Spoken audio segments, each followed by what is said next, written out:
ওসমান হাদির মৃত্যুর পর বাংলাদেশ জুড়ে শুরু হয়েছে বিশৃঙ্খলা। রাজধানী ঢাকায় একের পর এক হিংসার ঘটনায় বাড়ছে উদ্বেগ। ময়মনসিংহে পিটিয়ে খুন করা হয়েছে এক হিন্দু যুবককে। নারকীয় এই ঘটনায় স্তম্ভিত সারা বিশ্ব।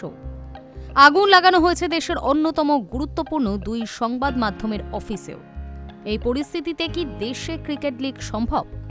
বাংলাদেশ প্রিমিয়ার লিগ কি আদৌ হবে?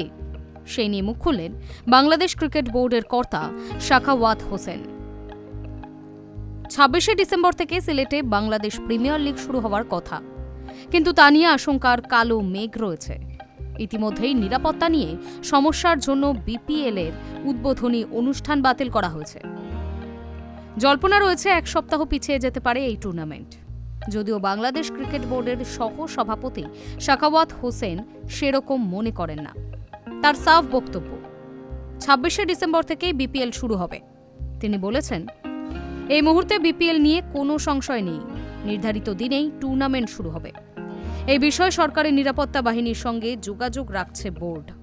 সাখাওয়াত বলেছেন, মাঠ প্রস্তুত, আমরাও প্রস্তুত, কোনো সমস্যা নেই। আমরা নিরাপত্তা বাহিনীর সঙ্গে নিয়মিত যোগাযোগ রাখছি। তবে সমস্যা হচ্ছে, বাংলাদেশ প্রিমিয়ার লিগে বিদেশিরাও খেলবেন। এই অগ্নিগর্ভ পরিস্থিতিতে কি তারা খেলতে আসবেন?